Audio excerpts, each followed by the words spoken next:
El endurecimiento de Israel provocó que todo se pasara a la iglesia.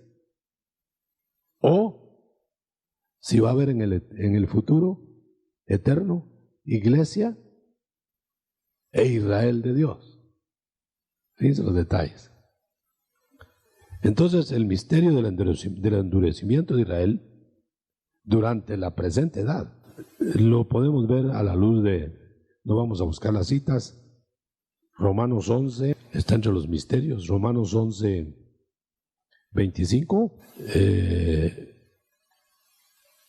ese sería el texto base. Por ejemplo, se ha dicho, hay algunas falacias, se ha dicho, falacias religiosas, se ha dicho que la iglesia es heredera de todo lo de Israel. Eso no es cierto. Es una entidad nueva, aparte. Dejemos a un lado la iglesia. ¿Qué va a hacer Dios con Israel? El pueblo que escogió, el pueblo que llamó, el pueblo que lo hizo nacer para sí, como que iba a ser el pueblo del cual se iba a ocupar primero. ¿Por qué se endureció Israel? Seguimos con la pregunta. ¿Por qué no al aparecer el Mesías con todas las profecías que había? ¿Por qué no lo recibieron? ¿Por qué no recibieron al Mesías? ¿Se recuerdan ustedes cuando se presentó el Mesías? Yo soy el cumplimiento de la Escritura se ha cumplido hoy ante vosotros. O sea, en la sinagoga se presenta, yo soy el Mesías. ¿Por qué lo rechazaron? Estaban esperando, Israel estaba esperando al Mesías. Israel tenía suficientes bases proféticas para esperar y recibir al Mesías. Cristo era el Mesías. Bueno, eso lo sabemos nosotros. Pero ahí se presenta, yo soy el Mesías. ¿Qué hizo que Israel lo rechazara? Eso es básico. Lo que hizo que Israel lo rechazara al leer la Biblia es que no les pareció el Mesías descrito en los profetas. No, en primer lugar, la profecía de los profetas decía un Mesías glorioso, un Mesías vencedor, un Mesías intocable, inmortal, liberador político, liberador de todo. Pero todo sobre Israel. Entonces, cuando Él se presenta, yo soy el Mesías. Entonces dicen, empiezan a oír, yo vengo para salvar a los gentiles, a los paganos. Les pareció raro. Y después, cuando se van enterando que Él viene para morir, que Él no viene a reinar ya como rey político, dicen, no, este no es. Dice que va a morir. El descrito para nosotros es inmortal. Dicen que viene para todo el mundo. Nuestro Mesías viene solo para Israel. Bueno, ya con eso lo rechazan. Después lo ven tan humilde, tan sencillo, que no tiene ninguna cara de vencedor. Entonces dicen, no es. Yo me recuerdo que en uno de los viajes a Israel, un judío que nos llevaba en el tour, el guía, decía, ¿cómo puedo yo creer en el Mesías que sea Jesús? Si nuestro Mesías no es un hombre. El Mesías que ha de venir es un Dios. Y me empezó a describir todo eso que estoy diciendo. Y se mojaban los ojos y decía, compréndanme, ¿cómo puedo creer yo honradamente a la luz de la Biblia, el Antiguo Testamento, que Jesús es el Mesías? Ustedes podrán creer, para ustedes es fácil. Yo no puedo. ¿Dónde está el caballo blanco? ¿Dónde está la victoria contra Roma? ¿Dónde está que no lo podían tocar siquiera? Y yo me quedé pensando, si hubiera estado en los zapatos de ese hombre, a lo mejor tampoco hubiera creído. Pero nosotros, afortunadamente, tenemos ya muchos datos. Cuando estaba viendo cómo el Señor me mostraba la tipología bíblica, viendo todos los requisitos que llenó Jesús, es imposible no creer que Él sea el Mesías. Pero esos datos no los tenían ellos.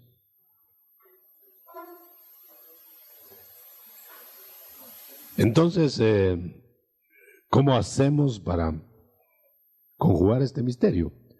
Veámoslo a la luz de Romanos. ¿Tienen ahí Romanos 11, 25? Quien lo tiene lo lee, pero con micrófono.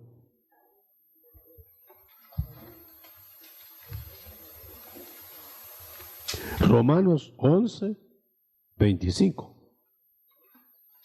Además, hermano, ¿por qué razón será que nosotros queremos leer siempre lo que nos conviene? Asimilamos lo que nos conviene. Israel leyó las profecías del Mesías en el Antiguo Testamento, pero no quiso entender el dibujo de la humildad del Mesías, solo la grandeza. Y cuando lo vieron, no le vieron la grandeza, pero le vieron la humildad. Pero la humildad no la habían entendido. Por ejemplo, ¿acaso no les digo la profecía que el rey de Israel, Mesías, entraría en burrita? ¿Por qué solo se fijaron en el caballo blanco? Estaba dicho, antes de entrar en caballo blanco, va a entrar en burrita. Entró en burrita.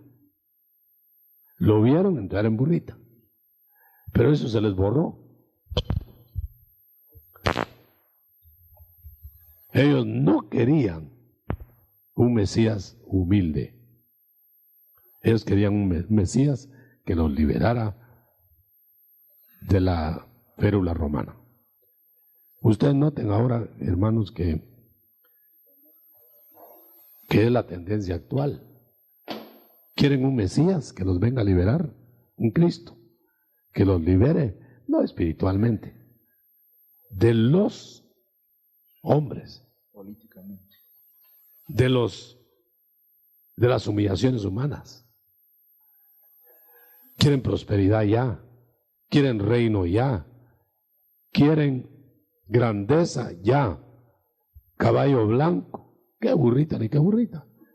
Cuando oyeron de burrita, porque lo leyeron, yo le preguntaba a este guía, ¿y eso de la burrita? No, es que ese es un símbolo de humildad. No es que tiene que entrar en burrita. Espiritualizaron eso y no lo tomaron literal. Y él entró no espiritualmente, sino literalmente en burrita. Por eso cuando nosotros espiritualizamos ahora, entrará en caballo blanco. Tengamos cuidado porque No necesariamente que tiene que ser un caballo, pero yo creo que puede ser un caballo blanco.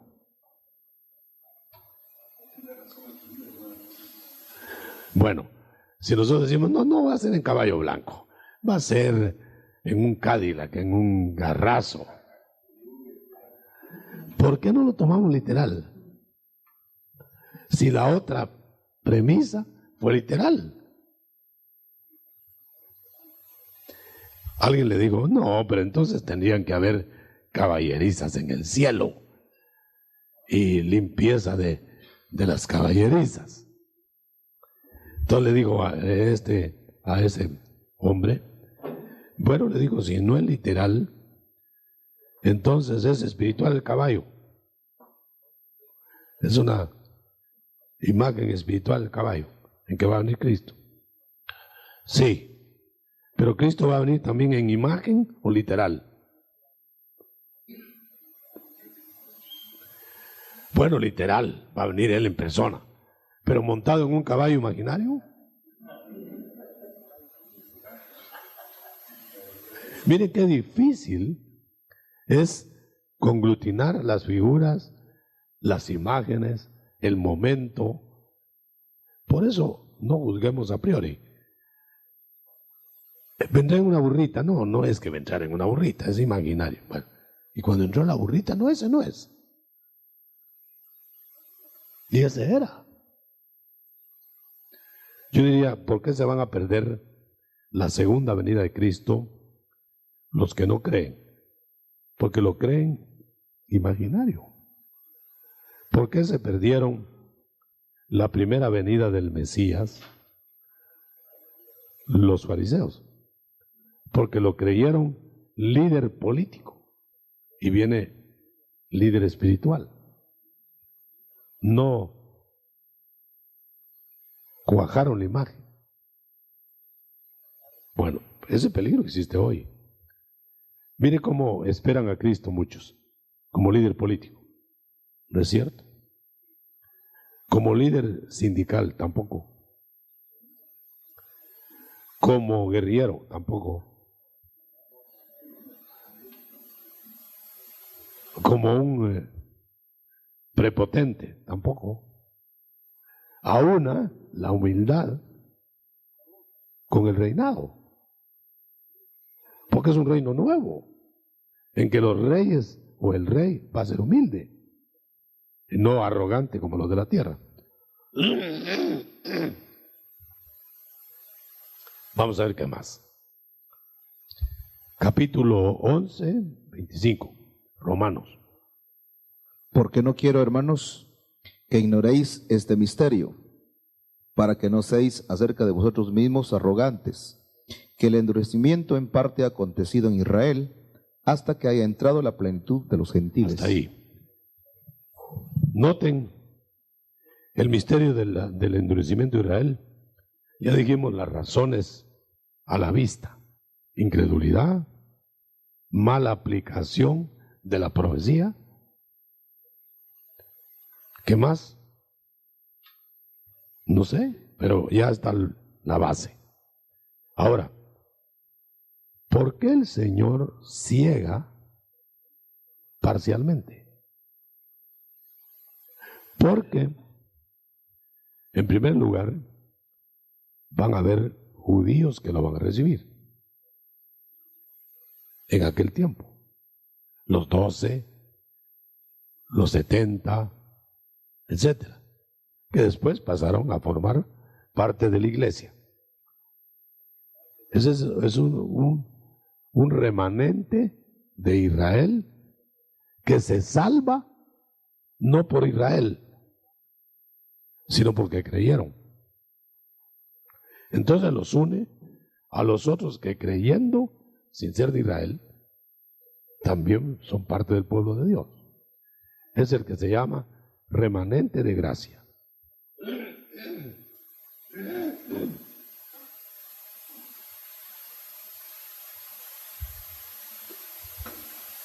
Hay un remanente de gracia hoy. Diríamos, ellos no están cegados. Judíos que hoy no están cegados. remanente de gracia como cualquiera de nosotros, salvos por creer en Cristo, parte de la iglesia de hoy. Es el remanente de gracia. Pero hay un grupo cegado. Mientras, según leímos, los paganos entran. Entonces, durante este tiempo va a haber judíos que se convierten, remanente de gracia, judíos que no entienden, aunque miran, cegados, y judíos que van a despertar después, cuando les quiten la ceguera. Leamos el 26 de Romanos. ¿Quién está leyendo? Luego todo Israel será salvo, como está escrito. Vendrá de Sión el libertador, que quitará de Jacob la impiedad. Oiga, luego vendrá, ¿quién?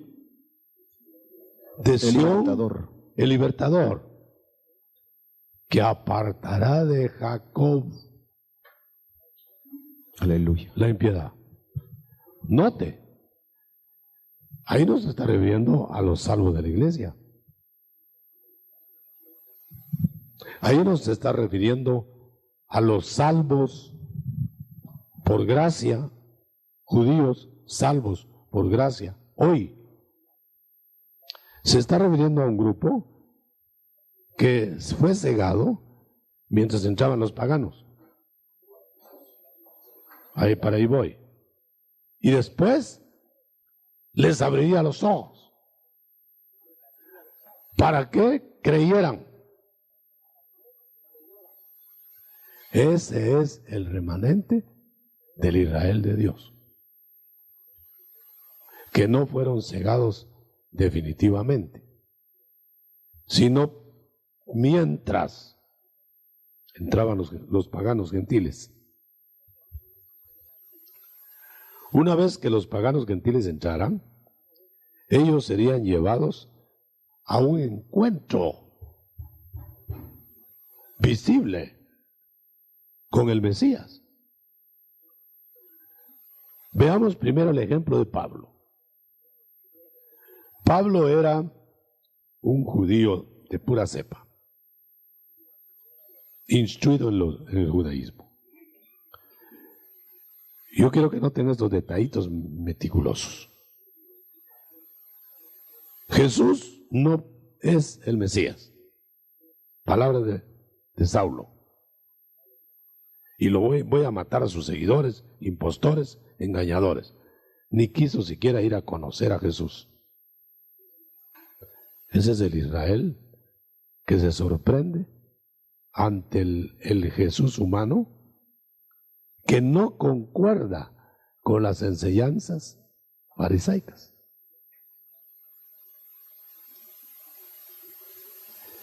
Si no interviene el Señor de alguna manera grande como lo vemos, se pierde Saulo. Pero resulta que Saulo va a ser un ejemplo de los judíos que se van a salvar. Saulo se salva al tener un encuentro personal con el Mesías. Entonces, la enseñanza sobre el Mesías fue falsa. Cuando él lo ve glorioso, arriba, por eso el Israel de Dios va a ver al Mesías arriba, glorioso, bajando. Entonces se convierte, le quitan el velo. Ve al Mesías, ya es del Mesías, ya sabía. Ahí no le quitaron el velo. Pero ¿quién eres tú? Porque ellos sabían que habría Mesías, pero no sabían su nombre. Entonces Saulo quiere averiguar quién es ese personaje. Sí, yo sé, eres el Mesías. Ah, tú sí, glorioso, como me lo dijeron. ¿Pero quién eres? Yo soy el humilde nazareno que no te dijeron. A tus órdenes, ¿qué quieres que haga? El remanente despertado por el Mesías glorioso, el Israel de Dios. Ahora, porque los otros judíos, si Saulo se hubiera convertido con los 12, hubiera sido del remanente de gracia. Pero ahí representa a los judíos que lo rechazan mientras es el Jesús Nazareno y lo aceptan cuando lo ven glorioso. Exacto. Pero hay otra figura más exacta. Bar Jesús. Saulo, judío, representa al Israel que quiere ver al Mesías, o que ya lo vio, de gracia, salvo. Un gentil, Sergio Paulo, le pide que le hable del Mesías, la evangelización pagana, a los paganos. Pero se mete un falso profeta judío para estorbar que Sergio Paulo, el pagano, vea quién es Jesús. Entonces viene Pablo, lleno del Espíritu, lo ciega por un tiempo al falso judío, al falso profeta judío. Ciega al Israel mientras entra Sergio Paulo, el gentil. Al entrar el gentil, creyó en la doctrina del Señor, dice. Seguramente después, el Bar Jesús es prototipo del Israel despertado, que ha de haber visto al Mesías. Ahí termina la figura. Perfecta, exacta. Por eso he estado viendo figuras en mi ostracismo. Doctor, ¿puedo leer el pasaje? Que Léelo, es interesante. Léelo. Ahora pues, he aquí la mano del Señor es contra ti. Serás ciego, no veas el sol por tiempo. Y luego cayeron en la oscuridad y tinieblas, andando alrededor buscando quien le condujese por la mano. Entonces el procónsul, viendo lo que había sido hecho, creyó maravillado de la doctrina del Señor. Esa es la conversión de la iglesia gentil. Viendo la maravilla de Dios, los poderes, creyó. El otro se quedó cegado, pero llama la atención, cegado por un tiempo.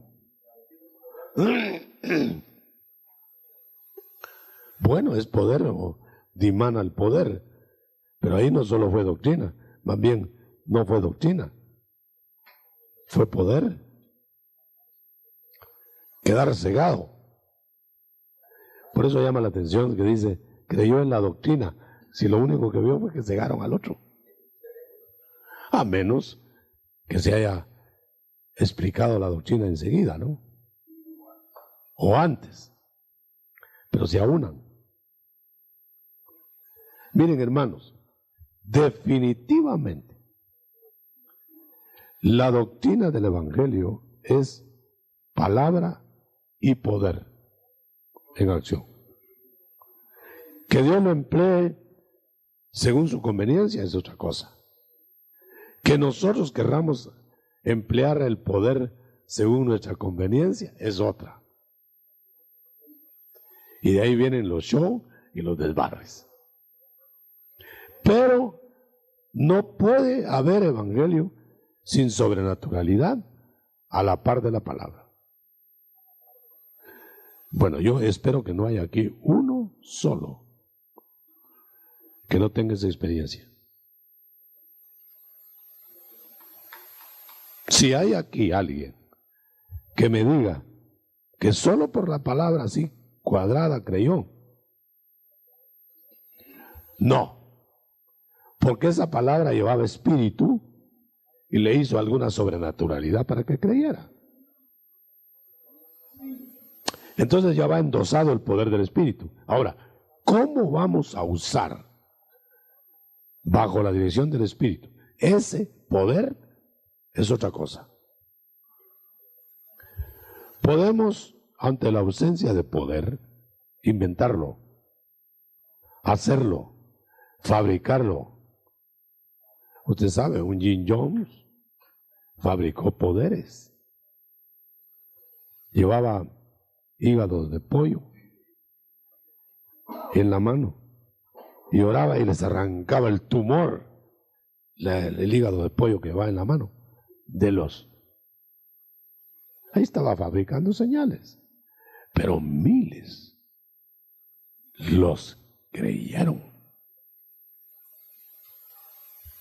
Oiga eso. No cabe duda que hubo también sobrenaturalidades del diablo, con tal de hacer adeptos.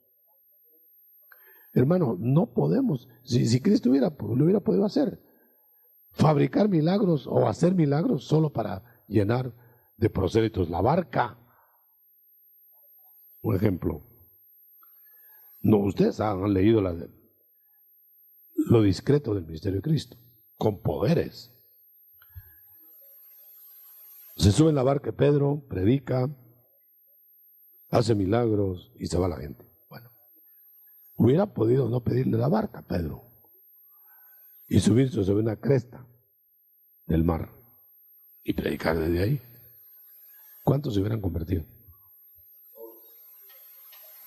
Si solo era tratar de convertir a la gente, aunque sea a macetazos de señales.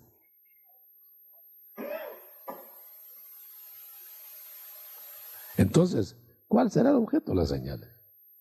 Confirmar la fe. Siempre me he preguntado, ¿por qué hubo más señales de parte de Janes y Jambres que de Aarón? Porque a base de señales quería meter la mentira Faraón. Y confirmando la señal, confirmando la fe de los suyos, había milagros de Moisés. ¿El evangelio será una disputa de señales? No. Donde vea usted disputadores de señales, venga, aquí, ya me parecen círculos, ¿verdad? Venga, aquí se va a quitar la cabeza y se la va a volver a poner. Aquí se va. No, venga aquí, aquí va. Si eso fuera el evangelio, ¿qué evangelio tenemos? ¿Que las señales cuesta que aparezcan? Como que se negara a Dios a respaldar su evangelio. Estamos en una era de fe en donde el Señor va a colocar las señales en los lugares convenientes, a la hora conveniente, para fines determinados. O no vale la pena las señales. Yo sé de ministerios errados, equivocados totalmente, ricos de señales, así como lo oye. El que terminó hereje más grande, William Branham, dice que no ha habido hombre que haya hecho las señales que ese hombre hizo. Hasta tenía una llama en la cabeza en las fotos. Le aparecía. Y ese hombre descabezó gente, hermano. Lo tuvo que aplastar Dios debajo de un tráiler.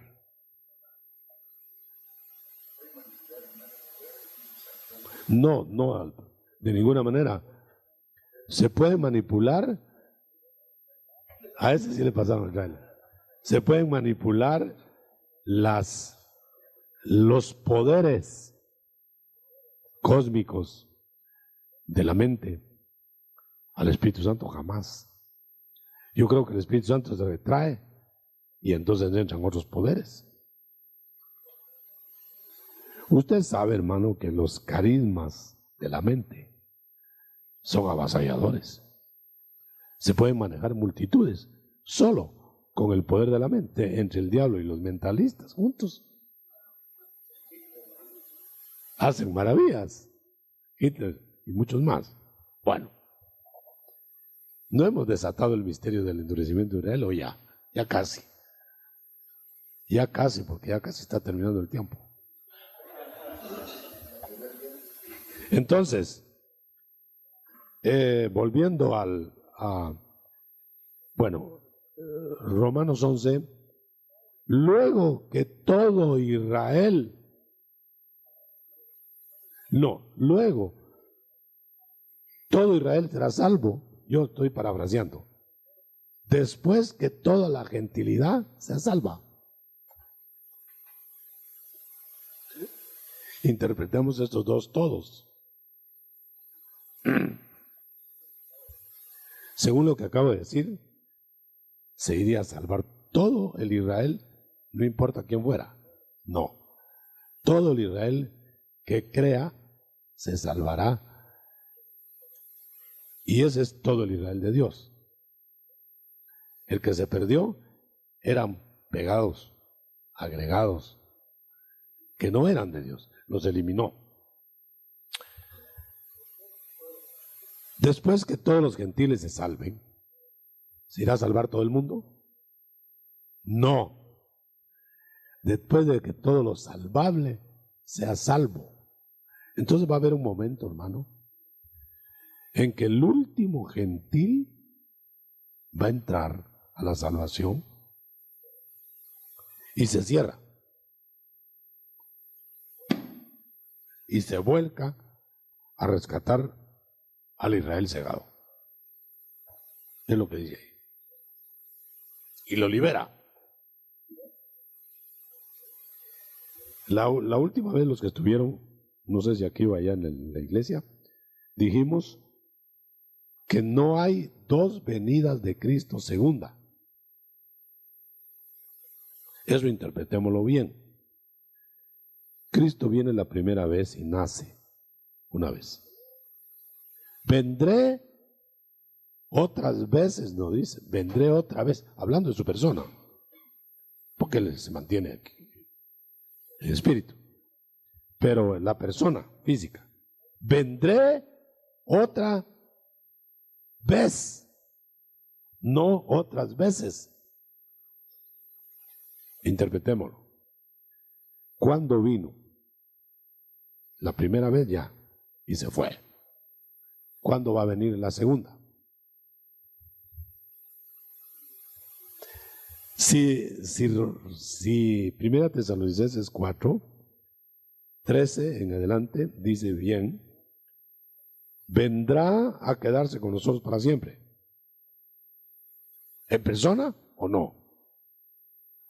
¿Quién me contesta? ¿En persona vendrá? No. Primera Tesalonicenses 4:13, vendré otra vez, vendré y os tomaré. Bueno, hay que leerlo, ¿no? ¿Para qué dice? Mejor leámoslo, hermano, porque a mí la memoria me falla en eso. Primera Tesalonicenses 4:13. Esto es básico. Quien lo tenga lo lee. Con micrófono. Tampoco queremos, hermanos, que ignoréis acerca de los que duermen, para que no os entristezcáis como los otros que no tienen esperanza. Sigo. Sí. Porque si creemos que Jesús murió y resucitó, así también traerá Dios con Jesús a los que durmieron en él. Sigue. Por lo cual os decimos esto en palabra del Señor, que nosotros que vivimos, que habremos quedado hasta la venida del Señor, no precederemos a los que durmieron, porque el Señor mismo con voz de mando, con voz de arcángel y con trompeta de Dios descenderá del cielo. Dice que es un descenso físico. y los muertos en Cristo resucitarán primero. Luego nosotros, los que vivimos, los que hayamos quedado, seremos arrebatados juntamente con ellos en las nubes para recibir al Señor en el aire, y así estaremos siempre con el Señor. Muy bien. Bueno, ya vino. ¿Qué venida es esa? Fíjese bien, Él ya no va a irse y volver.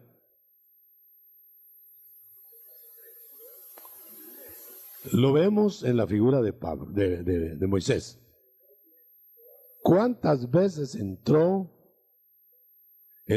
Moisés de vuelta a Egipto para pelear las plagas? Una vez. ¿Y qué se hizo? Se escondió. Ahí entendí yo, y estaré con vosotros para siempre, o estarán conmigo para siempre. Entonces, ¿pero con quiénes estuvo escondido? Solo con los suyos. Entonces, por eso muchos nos critican, que nosotros tenemos 2 segundas venidas. Y dice, no, hay una. Tiene razón. ¿Cuándo? Cuando Él venga otra vez. Juan 14, creo, 1 y 2. Vendré otra vez y os tomaré a mí mismo, para que donde yo esté, vosotros estéis. Nos esconde con Él, hermano. Por eso usted y yo debemos esperar esa venida,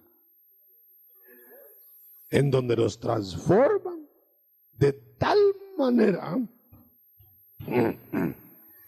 que nos vamos a poder evidenciar en la tierra solo a los que Él permita que nos evidenciemos. Y Él se va a evidenciar a los suyos nada más. ¿Por qué mandó a los resucitados de su resurrección a manifestarse a unos y no a todos? Los muertos que fueron a Jerusalén. 51, 27, 51. Mateo. ¿A quiénes fueron los transformados, resucitados? A los suyos, o a saber, pero no a todos. Pero no a todos, ¿verdad? O todo Jerusalén lo vio, los vio. No quieren leer el pasaje porque miramos, ¿qué dice? Como que fuera nueva teología. ¿Qué dice? En ese momento la cortina del santuario del templo se rasgó en dos, de arriba abajo. La tierra tembló y se partieron las rocas, se abrieron los sepulcros y muchos santos que habían muerto 27:51 resucitaron. Salieron de los sepulcros y después de la resurrección de Jesús entraron en la ciudad santa y se aparecieron a muchos. A muchos. Entonces, hermano, podemos dejar sentado con la figura que los que estemos transformados en la parucía o resucitados, nos vamos a manifestar a muchos. Y vamos a andar para arriba y para abajo con el Señor, solo que al Señor no lo van a ver los del mundo. Pero a nosotros sí. Bueno, usted se imagina a los discípulos del Señor ya resucitado, platicando con Él, y los demás que pasaban solo veían a los discípulos.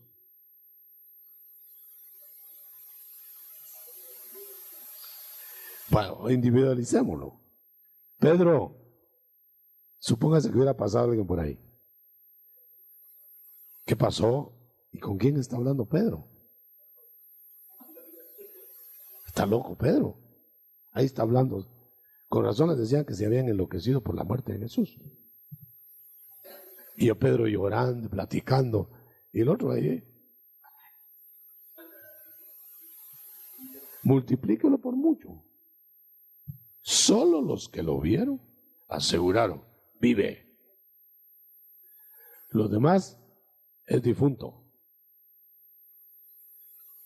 Esa es la diferencia, hermano. Bueno, finalizo. Entonces, cuando Él baje, nos esconde a saber dónde. Bueno, con solo no dejarse ver, ya está uno escondido. Pero estando con Él, ¿lo vamos a estar viendo? Sí. Ahora, ¿cuál es Apocalipsis 19? Y viene en caballo blanco, pareciera como que viene del cielo otra vez. Pero cuando le preguntan en Isaías, ¿de dónde vienes? De Edom, de Bosra, de pelear. Está en la tierra, solo que ahora se manifiesta al mundo. No del cielo. Estaba en otro lado. Bueno, ahora vamos a ver por qué es que no vuelve dos veces. Entonces, Moisés llega a Egipto. ¿A qué horas entró? Según Faraón. Nunca lo supo. Hasta el día de hoy. Ya estaba adentro. Ya estaba ministrando a los suyos. Y Faraón no se dio cuenta. Ahora eso es manifestación a los suyos. Parucía. Ahora viene la epifanía. Entonces viene y se presenta a Faraón con su pueblo. No había salido. Y empieza el día de Jehová a tomar el mundo. A tomar Egipto allá y a tomar el mundo aquí. Y se sienta como rey. Bueno, si eso no se compara lo uno con lo otro, no hay comparaciones en la Biblia. Entonces, resumiendo, el misterio del endurecimiento de Israel es mientras entra la iglesia, mientras se hace la iglesia. Después se volverá él al Israel cegado, se le muestra, se convierten o se arrepienten y los salva como Israel de Dios. Por eso dice, no seáis tropiezo, iglesia, ni a los, bueno, voy a parafrasear, ni a la iglesia, ni al Israel de Dios. No seamos tropiezo a los judíos que están cegados. Yo me recuerdo que en esos viajes a Israel, el Señor me hizo la observación por su espíritu. ¿Por qué les presentaste frontalmente a Jesús? Te rechazaron todos, sí, Señor. Si les hubieras hablado de Jehová, no estorbándoles, hubieran ido descubriendo a Jesús.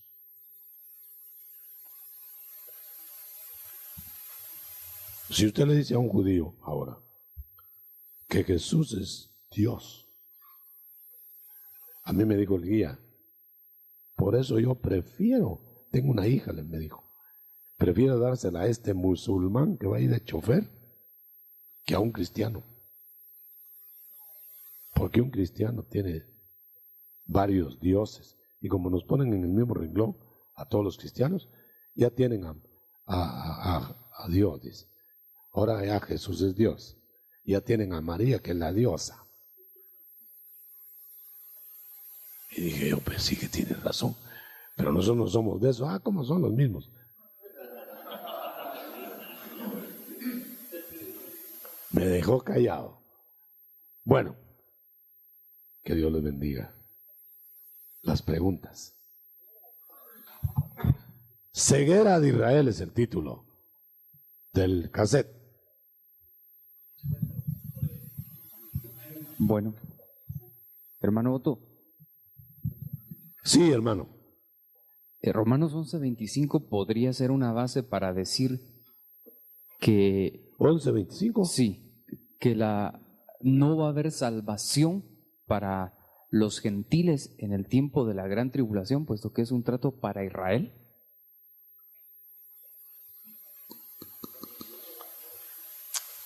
Bueno, si yo me baso en que todo el que clame en el día de Jehová será salvo, diría que sí. Pero salvos no quiere decir gentiles como iglesia en la tribulación, sino gentiles como salvos. Por contestar algo, porque sí, la pregunta es seria. Lo que puedo asegurar por la palabra es que habrá un remanente israelita judío despertado. Como remanente judío. El que le llama Gálatas el Israel de Dios.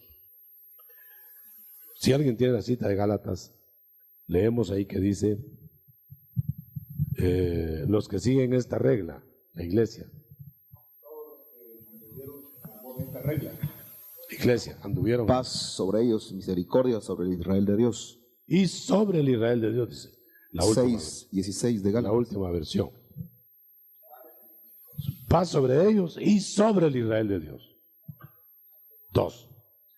Para mí va a haber un remanente restaurado de Israel.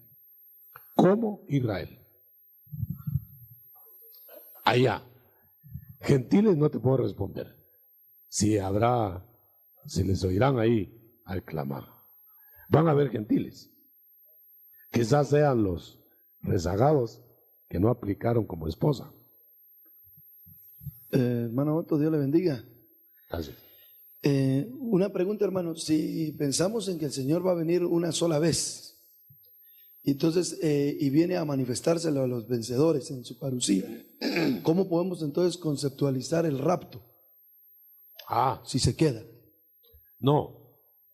Va a haber un arrebatamiento para presentarlo al Padre, presentar el remanente, que digo, la iglesia fiel. No en boda, presentarlo al Padre y estar con Él en todo lo que tiene que hacer. Pero antes de casarse y reinar, tenemos que estar con Él, ya no nos desprendemos. Ahora, ¿dónde vamos a estar? ¿Será en el ámbito atmosférico terrestre? Yo diría que sí. ¿Dónde nos podría esconder? Cualquier parte. Pero no es arrebatados y quedados arriba, inmóviles, y regresar con Él, porque entonces esa sería la segunda venida. Y la otra que es arrebatamiento nada más. Podemos asimilarlo como un arrebatamiento, pero lo que yo afirmo es que vamos a estar con Él, donde Él esté. Os tomaré a mí mismo para que donde yo estén. ¿Dónde? Tal vez lo difícil de catalogar es el lugar.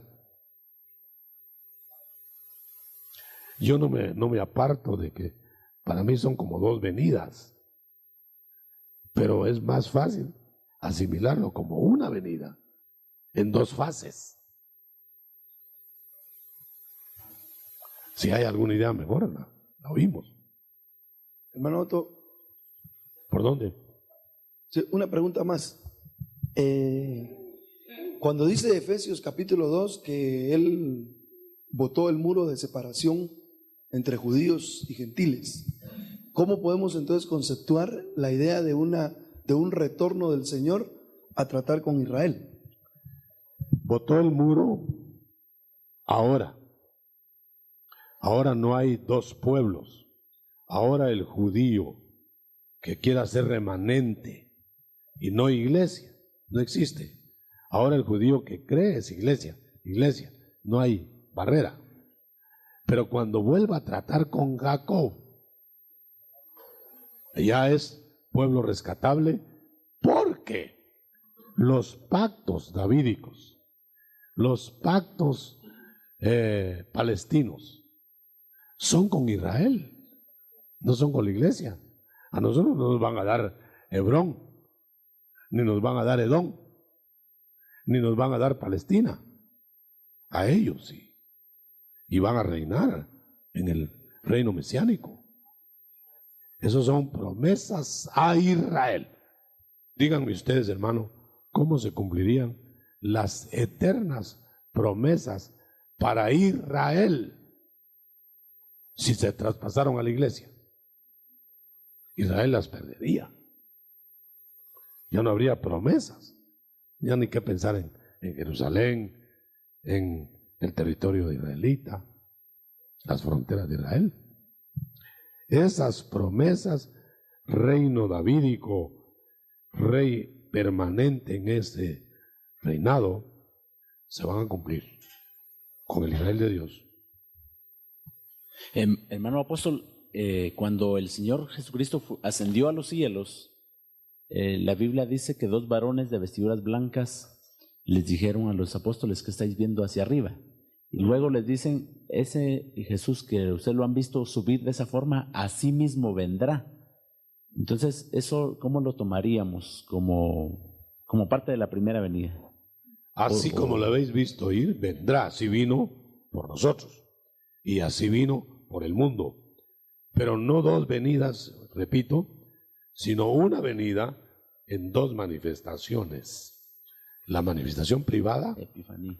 Y la manifestación pública. Si nos ceñimos a las figuras,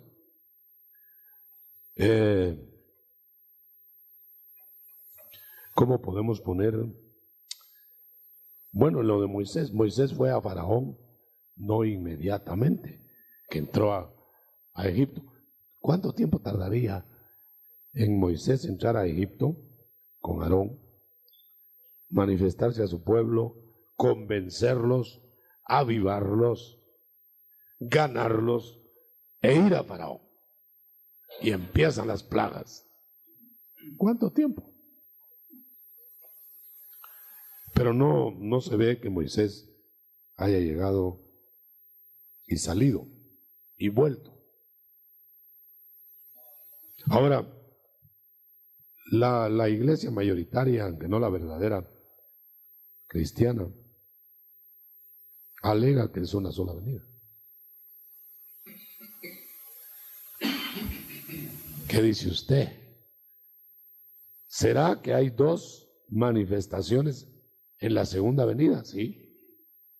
Y las 2 manifestaciones con resurrecciones. Se manifiesta a nosotros, resucita. Se manifiesta al mundo, resucita para juicio. Las 2 resurrecciones, las 2 manifestaciones traen resurrección de muertos.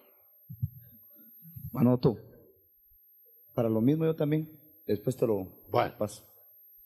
Fíjese que ahora entiendo este verso que es solo una venida, una segunda venida.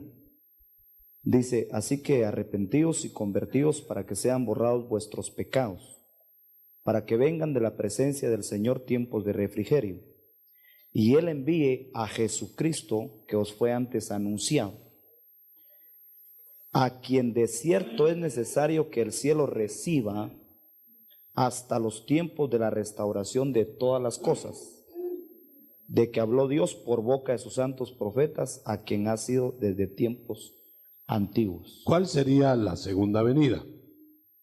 Depende. Para nosotros, el remanente fiel de la iglesia, la venida como esposo nuestro es la parucía. Para el mundo, la epifanía, la manifestación. Pero es una sola venida. Es un solo acontecimiento. Un solo viaje, con 2 etapas. De la misma manera que David primero fue rey de Israel, de Jerusalén y después de Israel. Cuando Moisés o cuando David gana el reino, une a todos. Israel va a ser unido hasta el final. Cuesta, ¿verdad? Hermano Otto, como usted sabe, yo acabo de regresar de la República Dominicana. Y ahorita que usted está hablando de esto, el ejemplo de lo que a mí me pasó de regreso, me amplía lo que usted está diciendo, me lo explica. Yo me vine en Copa, en un avión que le dicen el lechero porque para en todos lados. En la última etapa, yo tuve que llenar mi papelería y decía, ¿de dónde viene usted? Entonces, yo no sabía si poner de Santo Domingo o de San José, porque la última etapa, y había sido bastante tiempo, había sido en Costa Rica. Entonces, yo creo que el Señor, la forma como usted lo está explicando, creo que está bien clara. Viene una sola vez y en diferentes etapas, ¿verdad? Porque de la misma manera, estaba viendo acá a Moisés y quisiera leerlo. Dice que cuando Moisés regresó, el Señor le dijo a Aarón, ve al encuentro de Moisés en el desierto. Y él fue y le salió al encuentro en el monte de Dios y lo besó.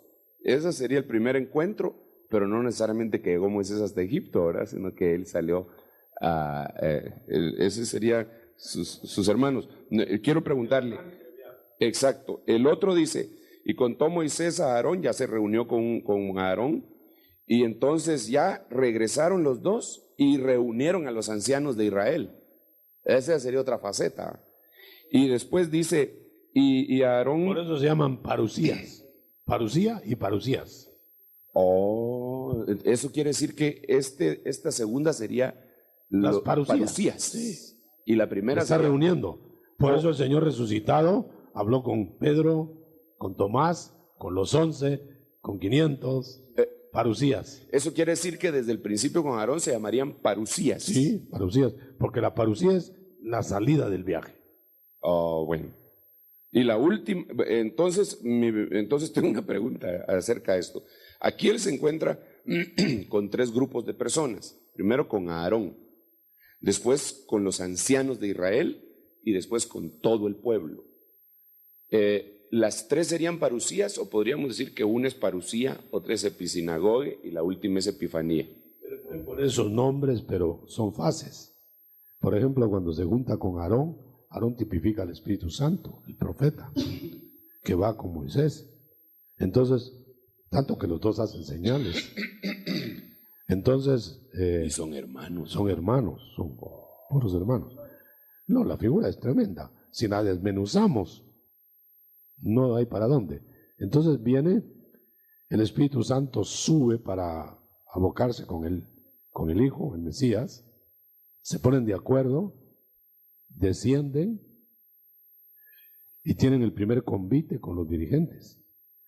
Seguramente intiman ahí, dan las explicaciones y reúnen a los ancianos y al pueblo y empiezan a tirar la vara. Y por Empiezan último, Faraón. Ya que el pueblo se inclina, que acepta que otra vez Moisés está de vuelta y con poderes suficientes van a la pelea con Faraón. Entonces, ahí se le pueden poner un montón de nombres. Parusía, parusías, epifanía aquí, parusía aquí, episinagoge, reunión de todo el pueblo.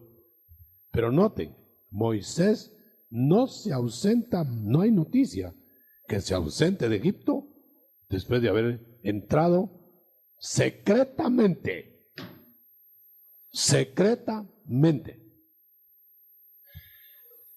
No, hermano. Estamos sacando, ¿saben por qué me nació eso? Porque el Señor me estaba mostrando los tipos, la tipología. Entonces la tipología amarra la doctrina. La tipología no permite que uno haga caprichosamente sus detalles. El tipo tiene que coincidir en perfil. Entonces yo tengo unos apuntes que estaba haciendo, en donde vidas que van desde 3.000, 4.000 años entre una y otra, o 1.000 años entre una y otra, son idénticas. Idénticas. O sea, está dibujando Dios el perfil con vidas anteriores del Mesías. Y la que más me apasionó es la comparación que se hace entre Jacob y Jesús. Solo déjenme que diga eso, porque me come la lengua, ahí lo tengo apuntado.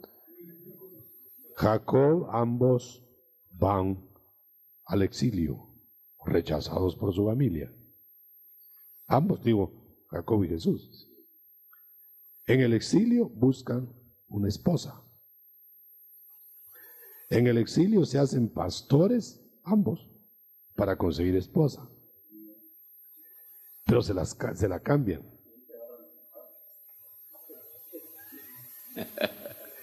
Después, ambos son con sangre. Y se muere. Es Israel, la escogida primero. No, es que, mire, cuando yo me convertí, el Señor me mandó un hombre que me enseñaba la tipología. Y la tipología, en mis crisis de aquellos días, me mantuvo. Porque me apasionó. Que 4.000 o 3.000 años antes de que Cristo naciera, Jacob dibuja la vida de Cristo, paso a paso. Como ya picaron el zompopero, me apasiona Isaac y Jesús, con 4.000 años de diferencia. Aleluya. Ambos llevan la madera en donde van a morir. Ambos van en medio de 2 hombres. Ambos mueren 3 días en la mente del Padre. Ambos vuelven vivos después de morir. Ambos dicen, aquí están señalando el lugar. Monte Moria es el Calvario. Aquí se va a proveer Cordero. El Cordero salva a la humanidad en Isaac del holocausto. El que hace en holocausto es el Cordero. En el lugar donde Cristo murió 4.000 años después. Bueno, el que ya no crea con eso, que se despida de nosotros. Y Abraham. Yo creo en Cristo porque se me reveló por gracia. Pero esto afirmó mi fe. Sigamos. Les voy a dar cada pedacito de eso después, en el retiro. Hermano, con esta explicación que usted está dando, entiendo que el Señor viene y entra a la tierra, se manifiesta en fases hasta que se manifiesta públicamente.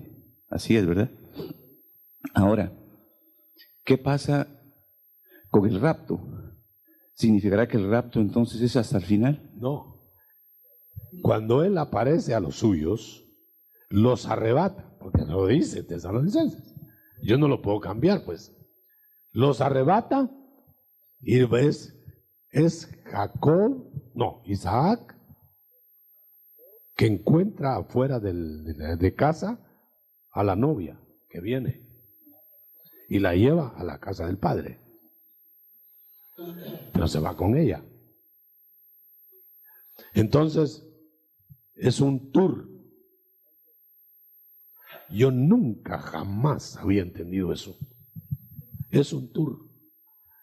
Nosotros el premio del tour, ese premio, es por haber sido fieles, novia fiel. Como escalas, hermano. En donde no escalas, en donde conocemos la casa de la madre, del padre, paseo.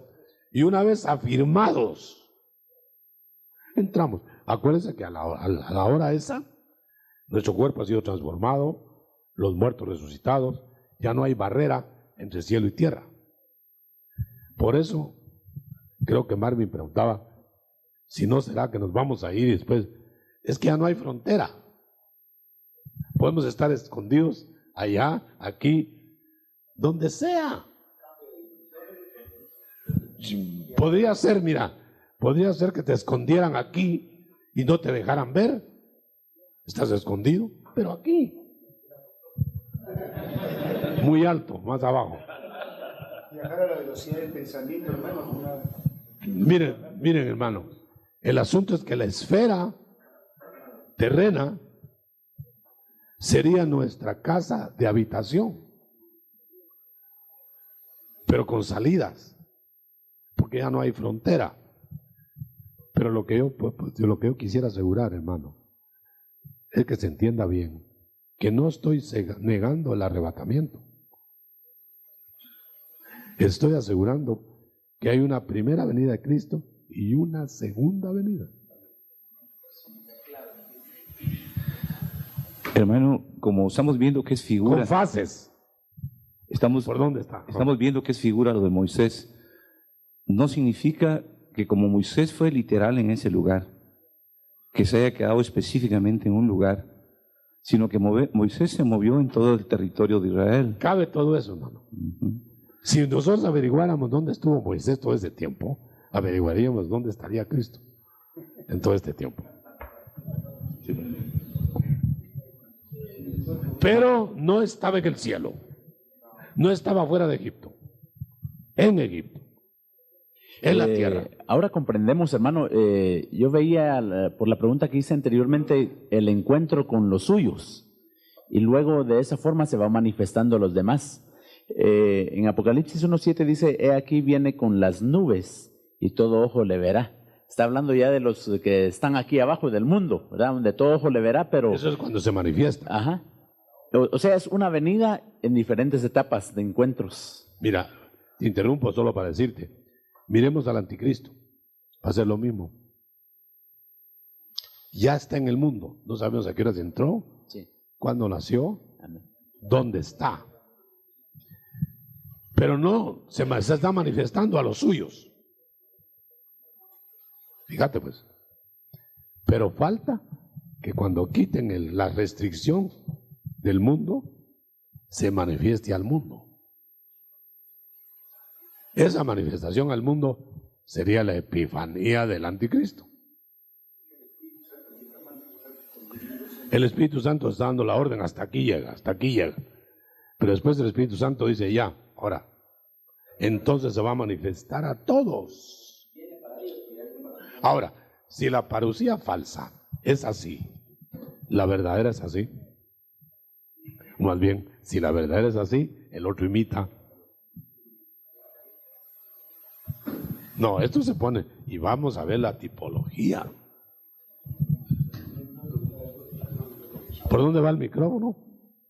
Hermano Otto, podríamos ver en la figura de Raquel y Lea con Jacob la convergencia de los dos pueblos, Israel y los gentiles, como esposa del Cordero.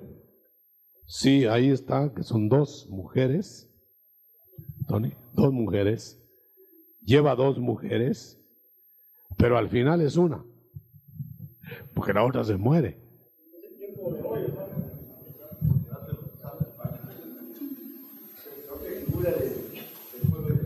Lo vamos a ver en lo que estoy sacando yo de las tipologías.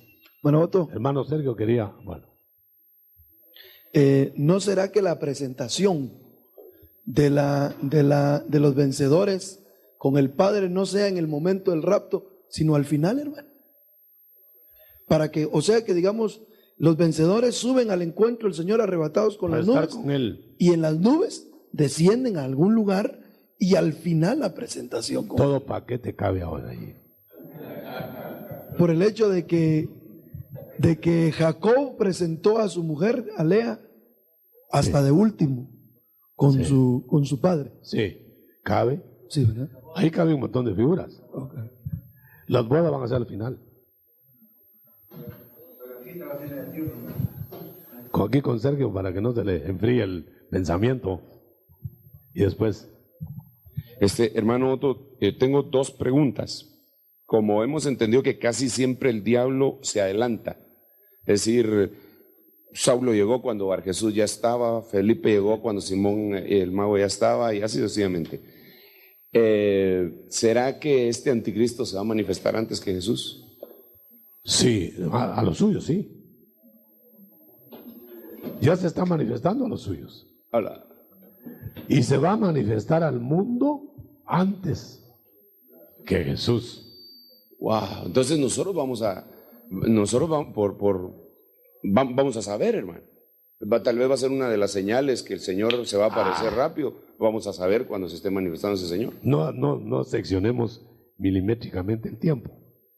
Puede ser, bueno, ya está el anticristo.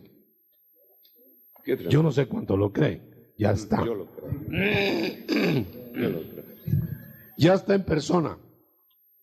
Su parucía ya está. Solo que es con los suyos. ¿Quién sabe si no mucho del satanismo es parte de la parucía del anticristo? Entonces, se anticipa. El anticristo ya está en persona. Ya se está manifestando por su espíritu desde hace 2000 años. Fíjense bien. Solo falta que le quiten el estorbo para tomar el mundo, que sería la epifanía.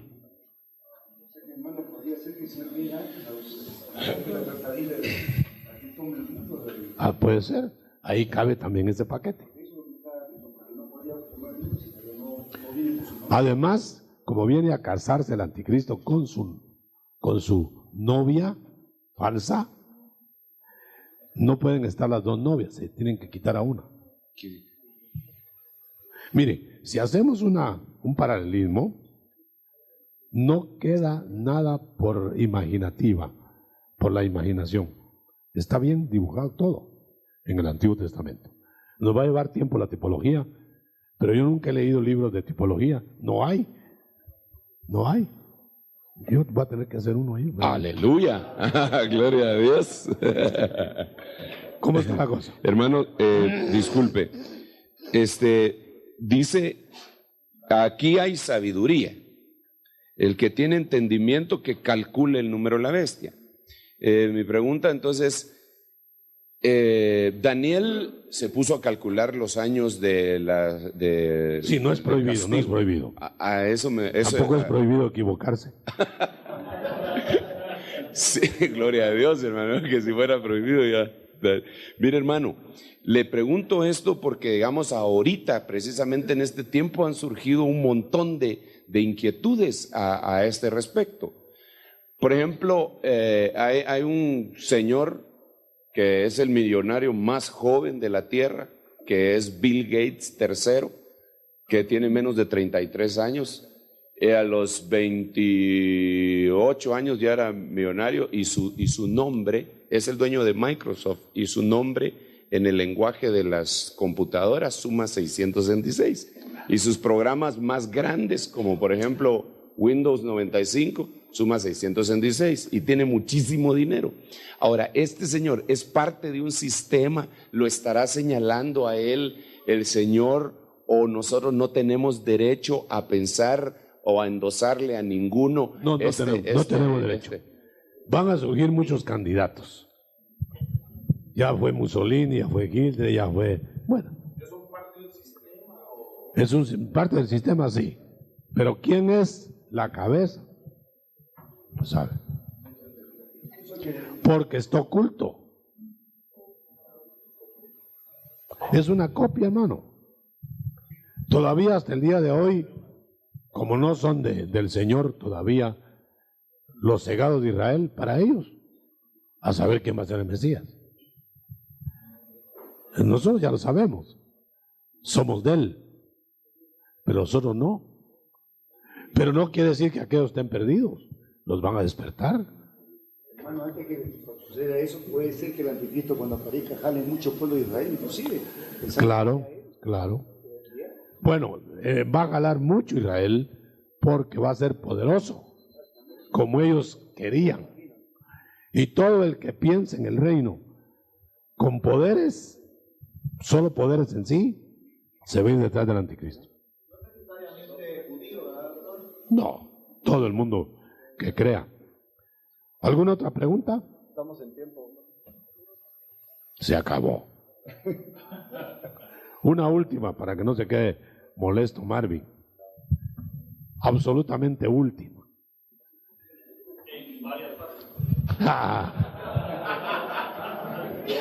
Hermano Otto, estaba pensando en el pasaje ese de Romanos. Ojalá que todos se vayan a ir pensando. De Romanos 11:25, donde en algún tiempo lo mirábamos, donde decía, y después todo Israel será salvo. Pero las recientes versiones, como la RBA, dicen, y así todo Israel será salvo. Yo me recuerdo que hace algún tiempo usted nos explicaba que la totalidad del Israel a salvar sería en este tiempo, por el hecho de que dice que cuando entre la plenitud de los gentiles, así todo Israel será salvo. ¿Cómo tendríamos que conceptualizar entonces ese pasaje? Que como está dicho, que la ceguera concluirá con la inserción de todos los salvos del paganismo. Hasta que eso suceda, se tratará de nuevo con Israel.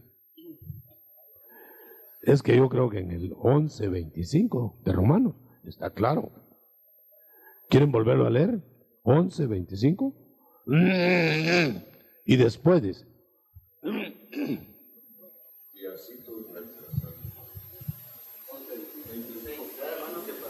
11:26.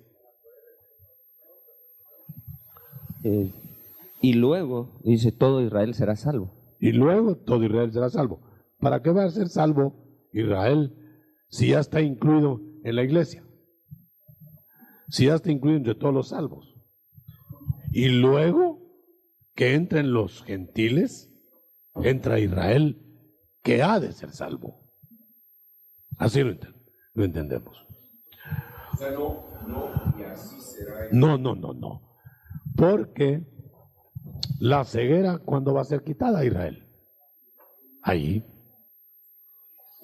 ¿No quieren leer, por favor, Hechos 15? La semana 70 de Daniel está vigente de que la última semana va a ser un trato específico para Israel. No, va a haber trato para Israel, pero va a haber un rescate de arrepentidos de todos los tiempos en el día de Jehová. Va a haber salvos. Fue una pregunta que hicieron por ahí, a saber cómo, dónde van a estar los gentiles, si es que habrá gentiles salvos. Pero note, cuando toda la iglesia sea salva, ya no cabe más nadie en la iglesia, pero va a haber salvos. Yo creo que hay una nota de endurecimiento. Vamos a ver. Dice endurecimiento, porosis, de la concordancia Strong. Endurecimiento, callosidad. La palabra es un término médico que describe el proceso por el cual las extremidades de huesos fracturados se fijan mediante una osificación o callosidad petrificada. Algunas veces se refiere a una sustancia dura en el ojo que lo ciega. Si se le usa metafóricamente, porosis sugiere insensibilidad o ausencia de percepción espiritual, ceguera espiritual, endurecimiento. Sí, bueno, él solo describe la ceguera. Solamente quería, hermano, estaba viendo que para poder el Señor dar una dispensación a la iglesia, aprovechó la ceguera de Israel, ¿no? Así es, fue un paréntesis. ¿Por qué aprovechó la ceguera de Bar Jesús para meter al pagano?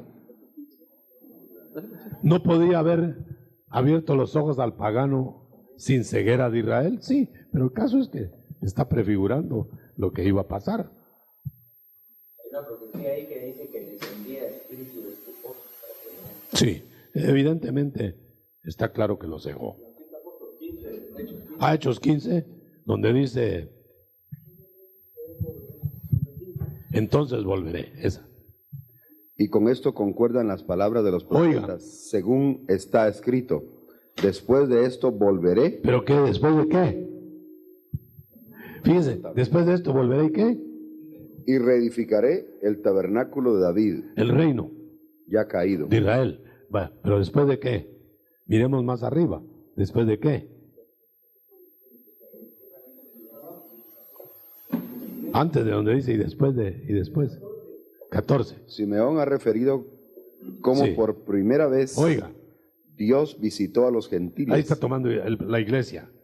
Para tomar de entre ellos un pueblo para su nombre. La iglesia. ¿Y qué? Y con esto concuerdan las palabras de los profetas, según está escrito, después de esto volveré. Después de esto volveré con Israel. Amén. Amén. Amén. Amén. Eso quiere decir que volvemos a la carga, que el trato con Israel va a ser por el remanente. Pero estaba hablando ahí, mi hermano, de un texto donde dice que Pablo, para predicar a los gentiles, iglesia, y a judíos, porque hoy no hay barrera. Eso es hoy. Pero en el futuro, ¿cómo que va a volcarse a Israel primero? Ahora gentil primero, y después Israel. Después Israel primero, después gentiles. Se invierte. Bueno, ya me metí en esto. Y otra vez.